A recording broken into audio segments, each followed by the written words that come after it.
So if you were calculating these different energy state values yourself, hopefully you got these values. Yes, sir.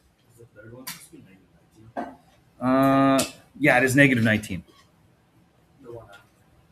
The third one? Oh, shoot, you're right. -9. You're right. I should have written that as -19. Thank you for the proofread on that one.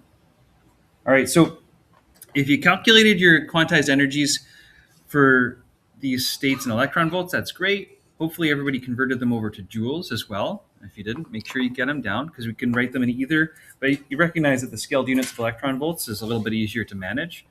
There are times when you need to have it in joules, though, okay? So a little bit of reasoning here. The maximum energy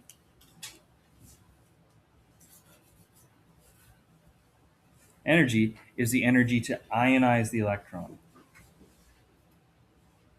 You notice that we can keep on energizing, but eventually we're going to end up getting to a point where there's so much energy that you knock the electron off. That would be the ionization energy, but we're pretty safe with just going up to the third excited state.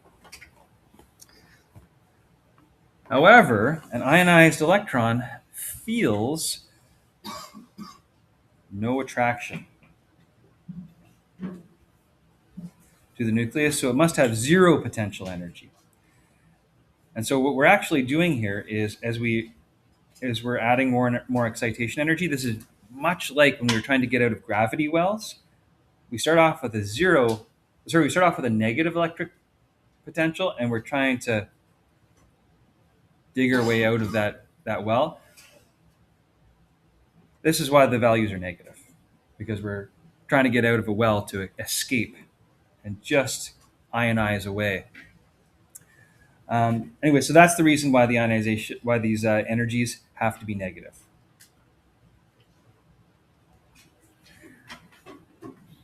Now this little chart here is actually meant to be an energy chart for these different excitation states. So think we've got the ground state, n equals 2, 3, 4, and each of these horizontal lines represents a different energy level that we would get up to, which are the values that you guys wrote just here.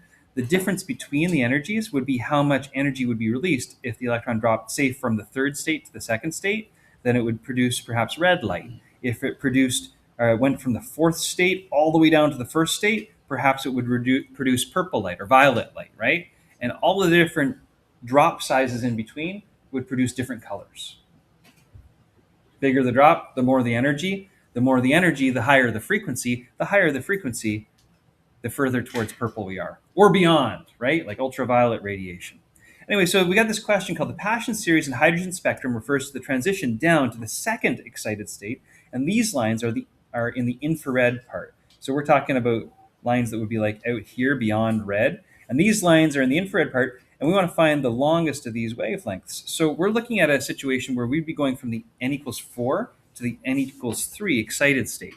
And what we'd like to do is find the energy difference between E4 and E3. So step 1, I'm going to give you an instruction set. Find delta E for 4 to 3, 4.3. Step 2, convert that change in energies, we'll call it delta E 4.3, to joules. Right? So 4.3, that means we're trying to find the difference between this value and this value in electron volts. Calculate that value, that difference between the two, then in joules. That's step 2. Don't worry, I'm going to scan up, right? Step 3, find the wavelength, the lambda, the wavelength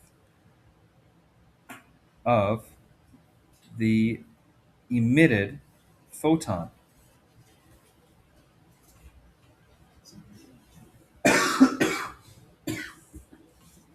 So that's our 3-step question. And I believe that if you could find the wavelength, could you also find the frequency of that photon? I think so, right? Because we've got energy for a photon is equal to h times f. Energy for a photon is also equal to hc over lambda. And so I would use E equals hc over lambda to do 3, and I would do E equals HF to do what's inside the brackets here. Okay. Now, what I want to do is give you the answer. And if you can work towards the answer and find the wavelength for the light that would be emitted from this de-excitation, this energy drop down, then I think you've got this.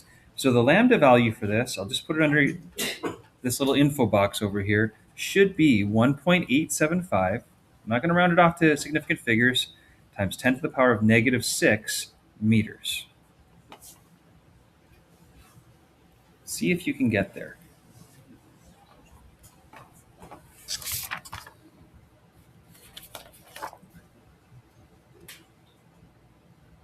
Actually, you know what? Pause the video. If you're at home watching this, actually do it. I'm going to flash this full solution up here. Oh, don't look. Putting the whole solution up here. If you're live and in class, you're welcome to take a photo and just see if you can reproduce it without peeking. Don't be a cheater, okay? Because you'd like to be able to actually do this. We all know that just transcribing the solution doesn't really get us too far. You want to be able to think this one out, okay? So take a picture if you need to. Watch the video if you need to afterwards, okay? All right, take this away, though. Yep. H is the Planck's constant. Oh, sorry, you want to know what the Planck's constant is? Yeah. All right. So in your notes, let me just tell you where to look for it, okay? So let's look back. Make sure that we've got it. Now on your equation sheet, you should be able to find it as well, but it's 6.6 times 10 to the power of negative 34 joule seconds. And that's a constant. It's not going anywhere, okay? That does not depend on the kind of metal we're dealing with or what element we're trying to excite or anything like that. All right, so again, with that in mind, again, there's the full solutions.